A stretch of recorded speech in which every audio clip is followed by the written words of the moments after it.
안녕하세요. 톰코칭 대표 김성환입니다. 오늘 비즈니스 피플 이슈 코너에 참석해 주신 여러분들을 진심으로 환영합니다. 금일 강의 주제는 디지털 전환에 실패하는 세 가지 이유라는 주제를 가지고 여러분들과 함께 이야기를 나눠보겠습니다. 요즘 많은 기업들이 디지털 트랜스포메이션, 디지털 전환을 시도하고 있습니다. 그렇지만 맥켄지 컨설팅이 발표했듯이 디지털 전환을 시도하는 기업들 중에서 70%의 기업들이 디지털 전환에 실패한다고 합니다. 그 이유는 다양하겠고요. 여러 전문가들의 의견이 나오고 있습니다. 그렇지만 저는 많은 기업들이 디지털 전환에 실패하는 이유를 세 가지로 정리해 보겠습니다. 또는 전문가들의 의견 그리고 제 경험을 토대로 해서 함께 정리한 이유이니 여러분들에게 도움이 되었으면 좋겠습니다. 금일 강의에 들어가기 앞서 근본 강의가 좋으면 좋아요와 알람, 구독 설정 미리 해주시고 가시면 정말 고맙겠습니다.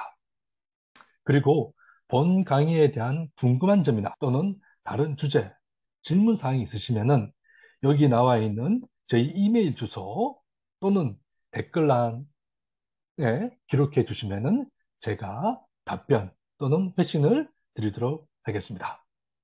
자, 준비되셨습니까? 그러면 본강에 들어가도록 하겠습니다. 자, 디지털 전환에 실패하는 이유 세 가지 중에서 첫 번째, 그것은 디지털 트랜스포메이션과 비즈니스의 연계성이 부족하다라는 점입니다. 자, 이게 무슨 말일까요? 디지털 트랜스포메이션을 많은 기업들이 시도를 하고 있는데 실제로는 그 디지털 트랜스포메이션이 비즈니스와 연계성이 부족하더라라는 점입니다. 이 내용에 대해서 IT동아 2022년 5월 19일자에 나와 있던 기사를 토대로 해서 같이 한번 살펴보도록 하겠습니다. 여기 제목이 이렇게 나와 있네요. 그죠? AI와 디지털 전환, 왜 생각만큼 발전이 없을까? 라는 기사가 나와 있습니다. 이 기사의 내용이 글자가 좀 작기 때문에 제가 우측편에 조금 크게 다시 한번 옮겨 적어 봤습니다. 여기 기사에서 말하고 있는 부분들은 AI, DT와 비즈니스 간 결합 단계에서 문제가 생긴다라고 했습니다. 상당수 기업이 AI 또는 DT의 필요성을 인지하고 도입을 고려하지만 이를 비즈니스에 접목하는 역량이 취약하다라고 하겠습니다. 자, 이게 무슨 말일까요? 이 말은 고려대학교 인공지능연구소 최병훈 교수님 하신 말씀입니다. 저도 이 말에 전적으로 동의를 해 나가는데요. 실제로 제가 경험했던 기업들, 디지털 트랜스포메이션 추진하는 기업들, 대기업이든 중소기업이든 또는 스타트업이든 전체를 봤을 때 디지털 트랜스포메이션이라는 기술에 대해서는 많은 관심을 가지고 있는데 실제로 이것을 어떻게 비즈니스에 접목할 것인가에 대한 고민들 또는 방향성 부분들은 현실적으로 좀 부족하더라라는 것을 많이 느꼈습니다. 연계성이 부족하다는 말은 다른 말로는 뭐냐면은 사업 전략의 부재, 디지털 사업 전략의 부재를 의미한다라고 볼 수가 있겠습니다. 디지털 전환이라는 큰 어떤 방향성을 어떤 식으로 이끌어 날 것인가에 대해서 전략적인 고민이 되어야 되는데 잘 되고 있지 않더라라는 것입니다. 자, 그렇다면 이러한 현상들을 좀 더 정리해 보면은 그 핵심 요인으로는 이 세 가지를 꼽을 수 있겠습니다. 어떻게 하면 디지털 전환과 비즈니스 연계성을 만들어 날 것인가에 대해서는 제가 봤을 때 크게 세 가지 방법이 있지 않을까 싶어요. 첫 번째가 비즈니스 프로세스를 최적화하는, 즉 디지털 트랜스포메이션을 내부 운영 프로세스를 최적화하는 데서 초점을 맞출 수도 있고, 두 번째로는 새로운 시장 개척 또는 제품이나 서비스를 창출하는 이러한 프로덕트에 대한 혁신을 만들어 나가는데 디지털 트랜스포메이션을 쓸 수가 있을 것이고요. 세 번째로는 전체적인 비즈니스 모델을 개선한 방향으로 갈 수가 있겠습니다. 자, 크게 봤을 때는 내부 프로세스에서 제품, 그 다음에 비즈니스 모델까지 좀 더 확장시키는 모델인데 처음부터 비즈니스 모델에 접목시키기에는 쉽지가 않더라. 물론 신생 기업이나 그런 부분들은 가능하다 보고 있고요. 그렇지만은 기존 대기업들 또는 중소기업들, 기존 기업들에서 바로 새로운 비즈니스 모델을 만들어 나간다? 그것은 투자와 더 많은 연구 개발이 필요하겠죠. 바로 그쪽의 트랜스포메이션을 시도하기에는 물리적으로 어려움이 있을 것이다. 그래서 초기에는 비즈니스 프로세스를 내부적으로 시작을 해서 그다음 제품, 비즈니스 모델까지 가져가는 모델이 적합하지 않을까 제안을 해보고요. 그렇다면은 실제로 사례를 하나를 가지고 살펴보도록 하겠습니다. 이거는 GE 사례가 되겠는데요. 제너럴 일렉트릭은 GE는 특히 제조업에서는 많은 시사점을 주는 기업이 되겠습니다. 성공한 사례도 많이 있고 또는 실패한 사례도 있고요. 80년대, 90년대부터 어떤 GE의 성공 사례는 전 세계 제조업의 표본이 되어 그런 케이스라고 볼 수 있겠습니다. 제길 씨가 퇴임을 하고 2000년대 초반이 되어서 다 제프 이멘트 취임을 하게 되었죠. 그죠? 그러면서 제프 이멘트가 도입했던 부분들이 바로 GE의 디지털화였습니다. 그래서 2011년부터 실리콘밸리 소규모 소프트웨어 개발팀을 만들어서 2015년에 신격적으로 GE 디지털이라는 회사를 세워서 본격적으로 하게 되었습니다. 이 기사를 좀 더 키워서 보면은 본격적으로 2015년도에 빌루라는 소장을 앉히면서 GE 디지털을 설립했다라고 합니다. 그죠? 그러면서 1만 5천 명, 초기에 2010년부터 팀이 있었습니다. 그때는 아마 2천 명 내외였는데 1만 5천 명 정도로서 소프트웨어 엔지니어를 모아서 GE 디지털이라는 큰 회사를 만들어서 본격적으로 만들어 나갔죠. 여기서 했던 것이 바로 뭐냐면 산업 분야용 사물 인터넷, 인더스트리얼 IoT, IIoT라는 플랫폼이라는 프레딕스를 만들어서 보급하는 그러한 회사를 만들었던 것입니다. 첫 해에는 12억 달러를 매출을 했죠. 그런데 여기에는 주로 어디에서 만들었다? 계열사를 통해서 만들어졌다라는 것이죠. 그래서 그때 당시만 하더라도 2020년도에는 150억 달러, 거의 뭐 10배 이상의 성장이죠. 그 다음에 10대 소프트웨어 기업이 될 것이다라고 공언했죠. 이때 당시 GE의 상황을 잘 살펴보면 2010년대만 하더라도 많은 소프트웨어 기업들이 성장했죠. 우리가 잘 알고 있는 구글이라든지 아마존이라든지 소프트웨어 기업들이 어떤 인터넷 플랫폼 기업들이 막 성장해 나가고 성공 가도를 달리고 있었습니다. 제조업의 가장 큰 대표 기업을 할 수 있는 GE로서는 위기의식을 느꼈던 거죠. 그런 위기의식을 극복하기 위해서 뭘 만들었다? 프레딕스라는 IIoT 플랫폼을 만들어서 도전장을 내밀었죠. 그렇지만은 이론상으로서는 디지털 트윈을 모방하고 있는 IIoT의 프레딕스가 밑에 나와 있습니다. 다른 분야에 있어서의 IIoT의 가능성들은 이론상으로 가능했습니다. 실제로 운용해 나가는 데서 한계를 가졌더라. 기사 내용을 다시 한번 살펴보면은 지인은 여러 나라의 목표 고객과 제조업에 대해 너무 몰랐다. 이 말은 제가 봤을 때에는 지위의 독점적인, 독과점적인 위치 또는 전 세계적인 경쟁망에 의해서 지위가 만든 표본이 되고 살 것이다. 그렇지만은 제조업 분야에 있어서는 기술 강점이 있었습니다만 소프트웨어 분야에서 아직 검증되지 않았던 것이죠. 그런 상황 속에서 기업들이 이 프리딕스라는 어떤 플랫폼, 프로그램을 활용하기에는 반신반의했던 거죠. 그래서 예를 들자면 한국의 최강 산업이나 발전소 환경 특성이 이 프레딕스를 운영하기 위해서는 증빙할 수가 없었던 거죠. 그래서 실제적으로 GE의 계열사가 아닌 이상들은 이 프로그램들을 도입하고 운영하기에는 머뭇거릴 수밖에 없었다. 그래서 GE 디지털 스페를 다시 한번 정리해 보자면은 초기부터 너무 거대하게 GE 디지털의 회사 15,000명이 되는 이 거대한 규모를 만들었으니 비용이 얼마나 많이 들어갔겠습니까? 그죠? 대부분의 임금 빌 텐데. 그리고 디지털 비전에 대한 공감이 미흡했다. GE 디지털이라는 회사를 만든 건 좋았습니다만 전사 나머지 계열사에서 이러한 GE의 비전을 공감하는 데는 한계가 있었을 것이다. 한계가 있었다라는 거고요. 또 세 번째로는 고객들도 어떤 GE 프리딕스라는 이 플랫폼을 사용하는 데는 검증되지 않은 상태이고 아직까지도 한계가 있다는 실제로 많은 고객들이 사용하지 못했던 거죠. 그래서 결국은 실패로 돌아가서 GE 디지털은 매각의 절차를 밟게 되죠.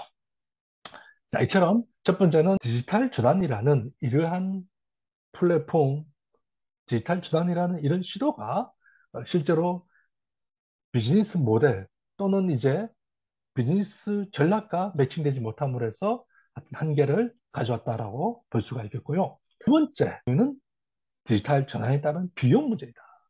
첫 번째가 비즈니스의 문제, 즉 사업 전략의 연계성의 문제라면 두 번째는 비용, 즉 자금의 문제가 되겠죠. 사실 이 두 번째는 대기업들도 문제가 되겠습니다만 중견, 중소기업에 있어서는 현실적으로 디지털 전환을 시도하는 데 있어서의 비용의 문제가 더 큰 어려움이 와닿을 겁니다.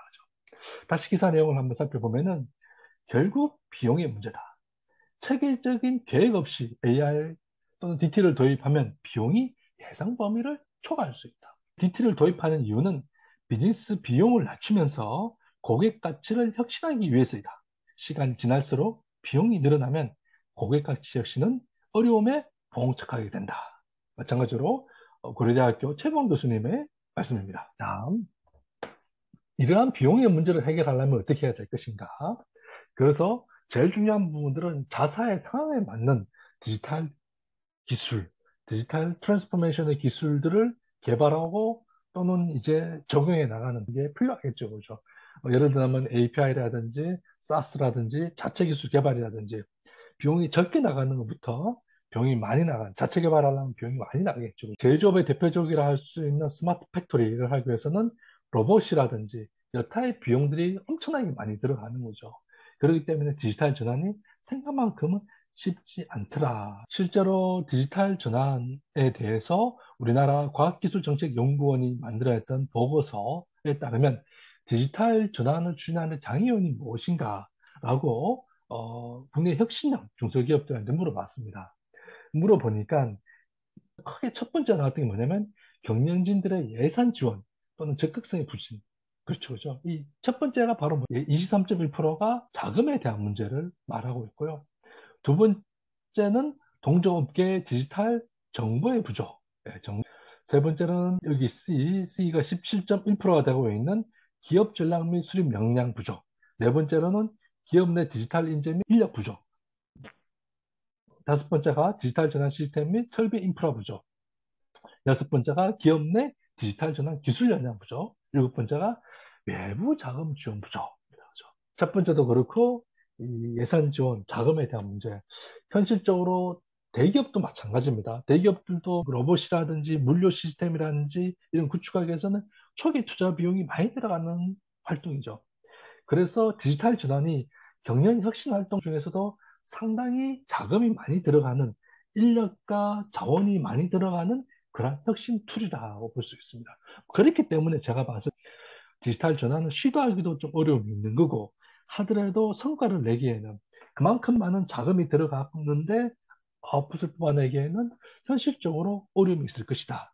또는 시간이 걸릴 것이다. 그래서 두 번째는 자금의 문제라고 볼 수가 있겠고요. 그래서 자금의 문제를 해결하기 위해서는 자금 확보 방안 또는 단계별 사업 추진 또는 스몰 석세서. 스몰 석세서는 뭐예요?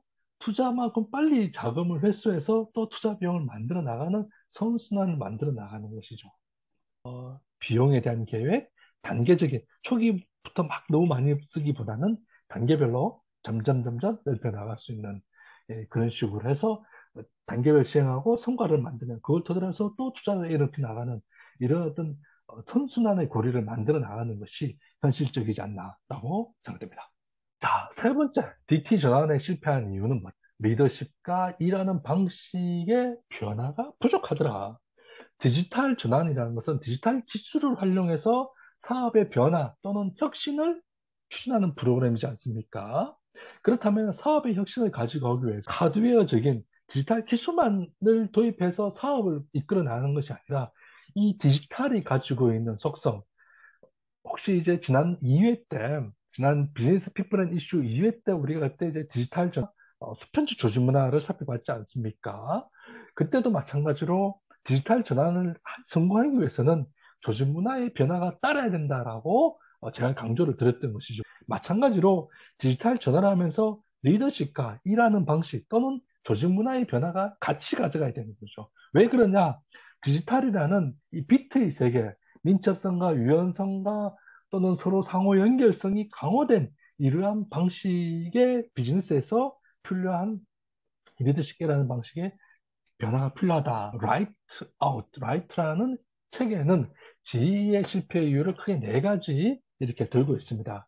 같이 한번 살펴보면은 첫 번째가 가시적인 성과에 대한 집착이라고 있습니다. 가시적인 성과에 집착할 수 있을 때는 뭘까요? 그렇죠. 투자 비용이 많이 들어가니까 아무래도 주주들은 이사에서는 빨리 자금 회수를 요청하겠죠. 마찬가지로 2010년대 중반에 지도 마찬가지로 리만 브러스 사태가 일어날 즈음에 지도 자금력에 어떤 압박을 많이 느낍니다. 그러면서 이 자금 회수에 대한 것도 있었던 거고요. 그리고 또 하나는 개발 일정이라든지 계속 지연되고 진도 관리 실패함으로써 어떤 경영진들이 불안이 있었다라고 볼 수 있겠고, 두 번째로는 회사의 비전을 전체 구성원들이 공유하지 못했다. 라는 기사가 나오고 있는데, 저는 이 부분에서는 조금 의아스러운 점이 있는데, 아까 G 디지털 같은 회사에서는 당연히 그것을 공유를 했겠죠. 많은 다른 계열사들은 뭐냐면, 패스트웍스라든지 G 빌리프라는 G 밸류가 자율적 의사결정할 수 있는 G 빌리프라는 그러한 것들을 만들어서 공유를 했었습니다. 그럼에도 불구하고 왜 잘 안 되었을까? 결국은 많은 혁신 활동이 그렇듯이 형식적으로 제한되고 실제로 그런 혁신 활동, 어떤 조직 문화의 변화들이 실제 비즈니스에 접목되지 못했다는 것이죠. 이거는 상당히 많은 시사점을 주고 있다라고 봅니다. 지와 같은 어떤 큰 기업들도 하드웨어적인 부분들, 소프트웨어 기술뿐만 아니라 조직 문화 변화를 위해서 패스트릭스나 또는 지휘비를 만들어서 했음에도 불구하고 사실 이것도 되게 중요하고 우리나라 기업들이 이것도 못한 게 많이 있거든요. 이런 것들이 실제와 연계되는 것이 중요하다. 다르게 봤을 때 지휘가 디지털 트랜스포메이션의 전환 이전에 했던 게 뭐예요? 식스 시그마였지 않습니까?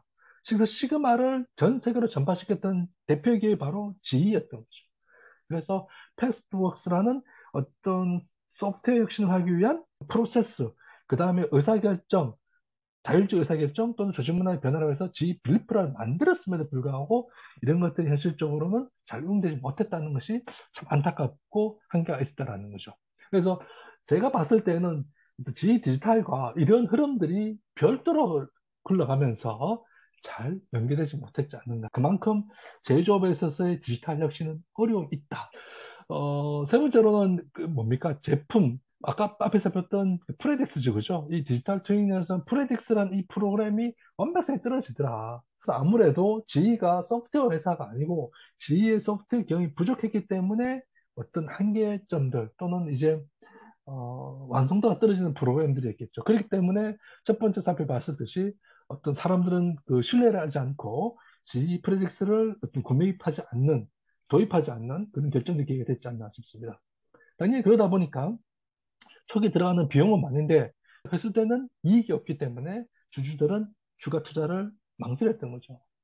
앞에서 두 번째 살펴봤던 자금의 부족이 연계되는 사업의 방향성의 문제, 그다음에 자금의 부족, 세 번째로는 이 조직 문화 또는 이것을 설득할 수 있는 리더십의 문제가 한계가 되면서 이멜트 회장이 물러나면서 마찬가지로 이 G 디지털 사업은 적게 되는 실패하게 되는 계기가 되었다. 그만큼 첫 번째 살펴봤던 사업 전략의 문제, 두 번째 살펴봤던 자금의 문제, 세 번째였던 이 리더십과 일하는 방식의 문제, 이런 세 가지가 결국은 디지털 전환을 어렵게 하지 않는가라고 볼 수 있겠고요. 크기로 봤을 때는 사업 전략과 연계성에 대한 문제, 그 다음에 자금의 문제가 제가 볼 때 제일 크다라고 볼 수 있겠고, 그것을 운영하는 소프트웨어를 할 수 있는 사람의 문제, 리더십과 일하는 방식의 문제에서 같이 가야 되는 것이 중요하다라고 볼 수가 있겠습니다.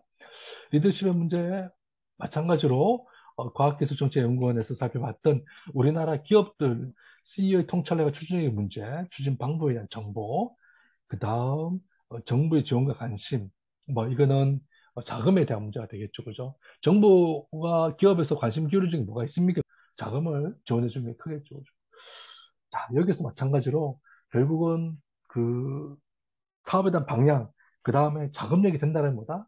CEO, 경영진의 추진력, 그리고 어떤 통찰력 이런 것들이 같이 되어야만이 성과가 있는 그런 디지털 전환이 가능하겠다. 자, 그래서 이 리더십과 조직 문화는 지난번 2회 때 살펴봤던 대로 조직 문화 어떤 문화였죠? 수평적 조직 문화, 수평적 리더십이 중요하다 되겠습니다. 요거는 뒤에서 또 한번 살펴보도록 하고요. 자, 그러면은 이러한 실패 사례에서 이번에는 어떤 성공 사례인 살펴보도록 하겠습니다. 그죠? 그 대표 사례로 제조업 분야에서 할리 데이비슨의 사례를 한번 가져와 봤습니다. 이거는 TT타임스라는 그 사이트에서 나왔던 자료를 제가 한번 인용해 보겠는데요. 할리 데이비슨 하면은 우리가 어떤 기업으로 많이 알고 있습니까? 미국의 대표적인 이 오토바이, 그죠? 고가의 오토바이면서 이 할리 데이비슨에는 미국의 어떤 남성들, 그죠? 남성미와 강인함, 이런 것들을 브랜드 파워를 가지고 있는 대표 기업이죠. 비슷하게 이제 말보로 또는 이제 할리 데이비슨이 어떤 충성국에 가지고 있는 대표적으로 마케팅을 잘하고 있는 기업으로 꼽히고 있죠. 이 할리 데이비슨 또한 뭐 80년대, 90년대, 2000년대 초반까지만 하더라도 큰 성공이 있었습니다만 디지털화되고 어떤 전기 자동차와 큰 트렌드가 되면서 약간 소외되는 약간 올드한 그쵸 그죠 올드한 아재 컨셉이 되는 거 젊은 층들로부터는 약간 소외되는 멀어지는 그런 케이스로서 위기가 왔습니다. 그런 위기를 돌파하기 위해서 이 디지털 트랜스포메이션을 도입하게 됐는데요. 기존에는 공장에서 표준화된 제품을 만들면은 딜러의 요구사항을 토대로해서 다시 이제 커스터마이즈하는 제조하고 주문을 받아서 다시 제조하는 그러다 보니까 뭐가 많이 걸려요? 생산 리드 타임이 많이 걸리죠, 그죠? 그리고 작업자의 손이 이중으로 갈 수 있는 중복 작업들이 일어나게 되는 거고 또 그때만 하더라도 할리 데이비슨 공장에서 수많은 어떤 부서에서 각기 작업을 했다라고 합니다. 그래서 공수도 많이 들어가고 리드 타임도 많이 걸리는 그런 체계였는데 이런 것들 뜯어고치해서 바로 인터넷을 통해서 주문을 받아서 그 주문 사양들이 바로 3D 그죠? 3D 디자인, 그죠? 3D 설계로 바로 어떤 설계 도면을 만들어지면은 작업자들이 그 작업에 들어가는 그렇죠, 그죠? 주문을 받아서 설계에 연동해 줘서 바로 제작에 들어가는 이러한 시스템을 구축했다 되는 거죠. 이렇게 하려면 어떻게 돼요?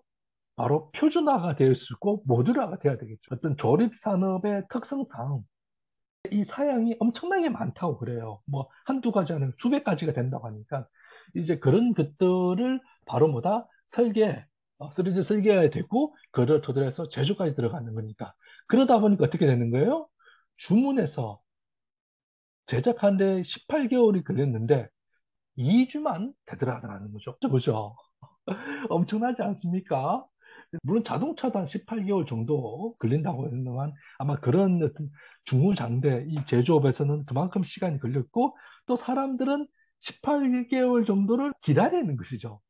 주문을 넣고 기다리면서 그런 맛들을 기다리는 맛이 있는 거죠. 그만큼은 전 세계적으로 수요가 있는 부분들이고 타고 싶은 열망을 있는 거죠. 근데 점점점 사람들은 이제 멀어져 가는 거죠. 뭐 호나든지 여타의 어떤 그 메이커 업체들이 들어오면서 경쟁이 치열했죠, 그죠? 이제 그 살아남기 위해서 마찬가지로 할리 데이비슨 같은 경우 디트를 했는데 2주 정도로 팍 줄이 나가는 이 엄청난 혁신을 가져왔다라고 볼 수 있는 것이죠. 그리고 한 대 생산하는데도 기존에는 21일이었는데 6시간 엄청나지 않습니까? 비용과 인력과 시간을 줄였기 때문에 성공을 가져가게 되는 거죠. 이러한 할리 데이비슨의 DT 성공 사례를 크게 한 세 가지 정도로 정리가 되어 있는데요. 이 정리를 해보죠. 첫 번째가 뭐다? 제조 프로세스를 재설계했다. 할리 데이비슨은 자체의 회사에 문제가 뭐가 있느냐. 제조하는데 너무 많은 시간이 걸리고 있더라. 이것을 줄이는 것이 비용을 줄이면서 이익을 높여 나가는 그렇지 않습니까? 매출이 준다 하더라도 매출을 주지만은 비용을 줄이면 이익이 되는 거잖아요. 매출을 옛날같이 가져갈 수 없는 거죠. 인구도 줄고 그 충성고를 준다 했을 때 일단은 시간을 줄임으로써 충성고에 얻고 그리고 비용을 줄이는 이런 프로세스를 쓰게 되는 거죠. 그걸 하기 위해서 로봇을 활용한 생산 구조를 단행했죠. 그래서 자동화 라인을 구축을 해놨던 것이고, 그다음 사물 인터넷, 그렇죠, 그렇죠. 센서라든지 로봇이 단다고 사물 인터넷이 들어가서 이 센서를 토대로 해서 데이터 정보가 주고받고 되는 거겠죠, 그죠? 또 그런 걸 하려면 당연히 작업 알고리즘 분석을 통해서 자동화 라인을 구축해 나가는 거죠. 이처럼 제조업의 DT의 핵심 로봇을 활용한 무인 자동화 시스템, 즉 스마트 팩토리가 같이 따라가는 것이 대부분이죠. 이것까지는 반영하고 있는 것이고, 이런 것이 앞에 살펴봤던 GE 같은 경우는 하드웨어 기업인 GE에서 소프트웨어 기업인 GE 디지털이라는 소프트웨어 회사로 바로 전환되었는데, 할리 데이비스는 그것이 아니라 자기의 강점인 제조업의 본성을 살리면서 자동화 또는 표준화를 통해서 비용과 시간을 줄여 나가는 이런 프로세스 섹션에 초점을 뒀다는 것이 특징이 되겠고요. 또 하나는 단순히 제조 혁신만 가져간 것이 아니라 초기에 고객이 주문하는 이 주문하는부터 완전히 비즈니스 프로세스를 뜯어고쳤죠. 이거는 비즈니스 모델의 혁신이라 볼 수 있습니다. 이것이 바로 제조 혁신에서 프로세스 혁신에서 비즈니스 혁신으로 가져나가는 가장 큰 중요점이 뭐다? 이 고객과의 접촉을 바꿔나가는 부분이 되겠죠. 이것을 어떤 사람이 들러가던 부분들이 뭐 인터넷을 통해서 바로 주문이 들어와서 실시간 주문과 제작이 연동이 될 수 있게끔 이런 시스템을 만들었던 거죠. 개인별 맞춤형 주문 생산 체계를 만들어 나가서 기존의 주문의 생산까지 하는 시간을 단축시키고 많은 시간을 더 줄일 수 있다는 것이죠. 그럼 이렇게 하려면 어떻게 해야 돼요? 실시간적으로 공급망 또는 판매망들이 서로 연결돼야 되는 거죠. 바로 이게 디지털의 혁신이 되는 것이 이것이 클라우드 시스템을 토대로 해서 이런 것들이 가능하게 되었다라는 것이죠. 자, 우리가 구글이라든지 아마존 같은 경우의 DT는 그 자체가 소프트웨어 회사이기 때문에 당연히 이제 그 자체 비즈니스 모델의 혁신을 우리가 이해할 수 있는데 제조업이 DT는 어려움이 있는 거죠. 하드웨어 중심 기업들이 소프트웨어를 만들어 나가는 것이고 제품에서 플랫폼 중심을 가져 나가야 되는 부분들인데 그러한 성공적인 프로세스를 잘 거쳐놨던 기업이 바로 제가 봤을 때는 할리 데이비슨이 아닌가 싶습니다. 특히 이 제조 프로세스, 무인 자동화하게 되겠죠, 그죠? 무인 자동화 시스템을 만들어 나가는 부분들이고, 이걸 하기 위해서 사람들과 커뮤니케이션이 돼야 되겠죠. 직원들이 일자리, 여기에 대해서 회사는 뭐다? 직원들과 공감대를 가져놔야 되는 거고, 위기에서 생존에 대한 이런 강인한 의식이 있지 않다면은, 현실적으로 어렵습니다. 무인 자동화를 해 나가는 데서 많은 기업들이 자동화 시스템 들어감에도 불구하고 사람들을 줄이지 않죠. 물론 사람들은 다 고용을 하면 좋습니다만 그렇다면 이중의 비용이 들어가는 것이죠. 기업 입장에서 머뭇거릴 수밖에 없는 겁니다. 다만 퇴사 인원을 다시 뽑지 않고 자동화 라인을 연계시켜 나가는 부분들인데 조금 더 강화를 시켜 나가겠죠. 그죠? 제조 인력들 다 가져갈 것인가? 아니면 그것을 교육을 시켜서 다시 이제 디지털 플랫폼에 같이 활용할 수 있는 스마트 팩토리를 운영할 수 있는 인력으로 만들어 나가든가 이런 부분들이 되어야 되는 것이고요. 그리고 우리나라 스마트 팩토리 또는 디지털 트랜스포메이션의 한계가 뭐냐면은 이 플랫폼으로 나가지 못한다는 거죠. 근데 할리 데이비슨 이걸 할 수 있었던 건 바로 이제 이 충성 고객들이 있었던 것이고 또 한편으로는 모듈라 자동화가 가능한 조립 라인 중심의 시스템이었다고 볼 수가 있겠습니다. 그래서 특히 이제 고객과의 소통이 그동안에 잘 되었고 할리 데이비슨 오너스 그룹 해가지고 HOG가 있죠, 그죠? 이게 미국뿐만 아니라 전 세계적으로 뭐다 100만 명 이상의 클럽이 있는 거고요. 우리나라만 하더라도 제가 알기로는 1000명 이상의 할리 데이비슨 동호회가 있는 걸로 알고 있습니다. 그래서 그 사람들이 끈끈한 맥이 있는 거죠.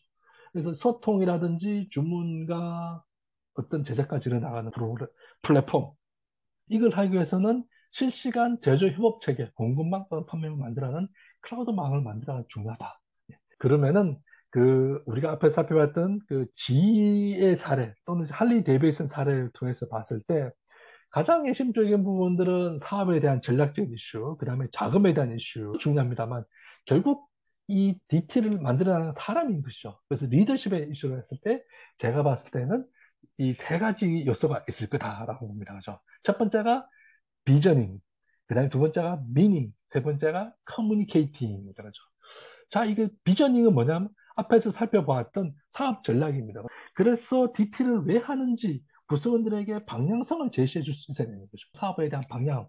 이것이 프로세스 혁신인 것인지, 제품과 서비스 플랫폼의 전환인 것인지, 그걸 통해서 새로운 비즈니스 모델을 만들어 나가겠다는 것인지, 그것이 설득력이 있어야 되는 부분들인 것인 거고, 특히 제조업 분야에서의 DT화 부분들은 초기에는 작게 시작했을 때 프로세스 혁신으로부터 접근해 나가고 또는 어떤 디지털화된 제품과 서비스를 만들어 나가는 여기에 있어서 초점 만들어서 하는 것이 유리하지 않나라고 저는 개인적으로 강조를 드립니다.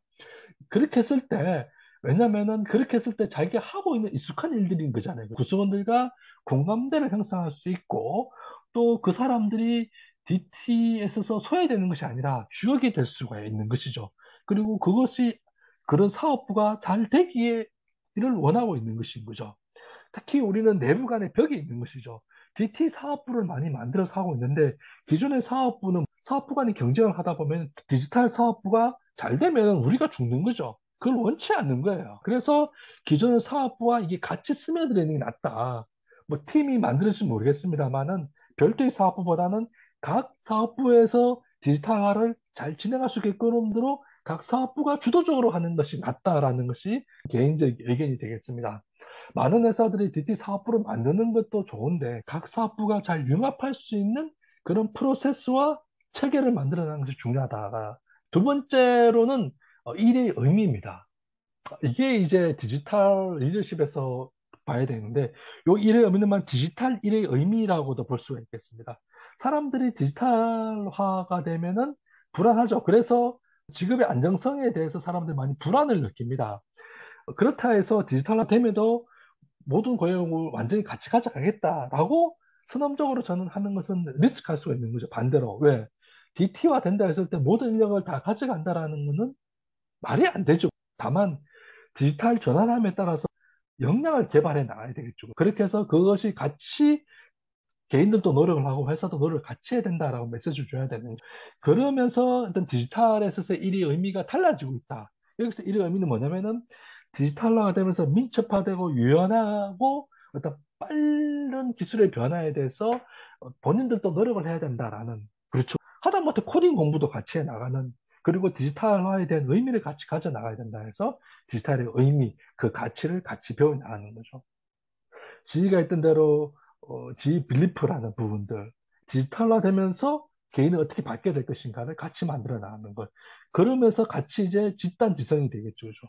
이게 왜 중요하냐면은 세 번째 수평적 커뮤니케이션하고도 관계가 되는 부분이 되겠습니다만은 제조업은 뭐예요? 상명하달 위계 질서가 엄격하게 이루어지는 시스템이죠. 이것이 변화가 일어나야 되는 겁니다. 그래서 일하는 방식이 변화가 뭐냐면 수평적 문화를 가져가 있는 거죠. 그런데 사람들은 기존에는 탑다운 방식 익숙해져 있고 시키는 일을 하는 것에 익숙해 있는 사람들한테 이제는 당신이 알아서 주도적으로 하세요 라고 말한다고 했을 때 사람들이 잘 이해를 할 수 있을까요? 쉽지 않습니다. 그죠? 그래서 계속적으로 이 문화의 변화를 만들어 나가기 위해서 의도적으로 노력을 해야 되고 변화를 해야 된다. 예를 들면 구글의 TGIF 매주 금요일마다 전 사원들이 모여서 같이 공유를 해 나가는 것이죠. 이런 의도적인 노력들을 저는 특히 제조업들은 같이 가져가야 된다. 그래야만이 디지털 전환이라는 게 기술적인 전환이 아니라 마인드와 문화의 전환이라는 것을 우리가 같이 인식하는 게 되게 중요한 거고요. 그게 앞에 살폈던 할리 데이비슨 사례지고 마찬가지로 작업 방식도 바뀌는 거죠. 옛날에는 사람과 같이 일을 했나 이제는 뭐 모니터라든지 어떤 뭐 아이패드라든지 그러한 그 디지털화된 기기를 가지고 같이 일을 해야 하기 때문에 사람들의 작업의 속도라든지 방식이 많이 달라져 가는 거예요. 그죠? 이제 그런 것을 어떤 비전과 이런 미닝을 가지고 보다 커뮤니케이션 해야 되는 거죠. 이런 집단 지성을 가져가려면 보다 문화가 돼야 되는 거죠. 그래서 탑다운의 문에서 바텀업이 좋아야 된다라고 강조했는데 우리나라 기업들이 DT에 대해서 탑다운 방식을 많이 선호하고 지금도 그렇게 하고 있습니다만 궁극적으로 DT가 문화가 되기 위해서 바텀업이 돼야 되는 것이죠. 초기에 드라이버는 탑다운을 걸지만은 실제로 실행해 나가려면 바텀업이 같이 가져가 줘야 된다. 그래서 탑다운과 바텀업이 같이 가야 된다. 그리고 디지털화의 강점이 있는 이 다양성과 투명성, 이건 정보의 흐름이 커뮤니케이션이 잘 되기 위해서는 회사의 정보가 투명하게 공개가 돼야 되는 거죠. 어떤 기업이라고 말하지 않겠습니다. DT를 전화하고 있는데 그 기업의 정보에서 가장 큰 건 뭐예요? 재무적 현황이죠. 그죠? 매출이 얼마큼 일어나고 있는 것인지, 지금의 이익이 얼마큼 나오고 있는 것인지, 특히 이제 개인 기업인 법인임에도 불구하고 상당히 되지 않는 거죠. 비상장 기업 같은 경우, 개인 중심의 가족 기업 같은 경우에는 어떤 회사의 재무 정보가 투명하지 않은 부분들이 있습니다. 그래서 기본적으로 불신이 깔려 있는 거죠. 회사가 적자라는데 가만히 보기엔 이익 같은데 재무제표 상황은 적자가 뜬다. 사람들이 믿지를 못하는 것이죠. 예. 그래서 디지털화 된다라는 것은 이제 다 공개가 되는. 그러지 않고서는 가능할까요? 실시간적으로 부품이 구입해 들어오는 부분들, 또는 이제 재고의 현황들, 그리고 매출의 현황들, 비용과 매출이 다 드러나는데 그것을 가지고 이렇게 뭐 조작을 한다라든지 가능할까요? 그게 현실적으로 우리나라 특히 제조업 또는 이제 많은 기업들이 DT를 도입하는 데서 머뭇거리는데, DT는 DT대로 가고 실제로는 이 소프트웨어라는 문화가 바뀌지 않는, 리더십이 바뀌지 않는 이유는 이러한 어떤 거버넌스의 변화가 따라가지 않는 것이죠. 그렇기 때문에 이 DT는 따라가고 있고, 기술적으로 투자를 했는데 일하는 방식은 옛날 방식 그대로 가는, 그렇게 된다면은 디지털 전환은 이루어지지 않는 부분. 저는 그것이 가장 핵심이 뭐야? 결국은 자금이더라. 이런 것들을 드러내고 투명해 나가는 그런 것들이 되어야 된다. 그렇다고 처음부터 다 안 되겠죠. 하나씩 하나씩 이제 시스템화 되면서 거버넌스에 대한 부분도 해 나가는 것이고, 그것에 대한 구성원들의 동의를 같이 이끌어 나가는 부분. 그래서 자율과 협업에 대한 문제. 특히 이제 우리나라 제조업 또는 소프트웨어도 마찬가지겠습니다만, 노동조합과의 협의가 무척 중요하지 않습니까? 이제 구성원들 같은 경우가 있는 부분, 인력에 대한 조정이라든지 이런 부분들은 관행처럼 되어왔던 게 많이 있는 부분이죠. 그래서 디지털화되면서 어떤 노동조합과 또는 이제 그런 문화도 마찬가지로 변화를 해 나가야 되는 부분들인데, 아마 그런 부분들이 현실적으로 기술에 대한 변화를 이끌어 나가고 있는데, 실제 리더십이나 일하는 방식, 일하는 프로세스는 기존의 방식들이 그런 한계가 있는 부분들이 현실이 아닌가 싶습니다. 그렇기 때문에 특히 이제 우리나라의 현황에 봤을 때는 어떤 디지털 기술을 도입해 나가는 데 있어서 어떤 사업에 대한 전략, 그 다음에 자금에 대한 이슈, 두 번째로는 리더십과 조직 문화, 이런 방식에 대한 문제에 대해서 좀 더 깊게 고민해 나가고, 사람들이 같이 공감할 수 있는, 많은 사람들이 참여해서 집단지성을 발휘해 나갈 수 있는 게 되었을 때 디지털 트랜스포메이션은 성공해 나가지 않을까 싶습니다. 이상으로 우리나라 기업들이 디지털 전환에 실패하는 세 가지 이유를 중심으로 살펴보았고요. 그래서 궁극적으로는 리더십과 일하는 방식의 변화가 같이 가져가야만이 성공할 수 있다는 것을 다시 한번 강조드리면서 오늘 강의를 마치도록 하겠습니다. 본 강의에 대해서 궁금하시거나 질문사항 있으신 분들은 이 댓글창 또는 저한테 이메일을 보내주시면 제가 답변해 드릴 거고요. 혹시 추가적으로 이런 주제 가지고 한번 이야기를 들었으면 좋겠다, 그런 강의 주제가 있으신 분들도 저한테 이메일 또는 댓글창에 달아주시면 감사드리겠습니다. 자, 오늘 강의도 도움이 되셨고 좋았다면 좋아요, 구독, 알람 꼭 부탁드리고요. 어, 여러분 항상 건강하시길 기원하면서 오늘 강의는 여기서 마치도록 하겠습니다. 고맙습니다.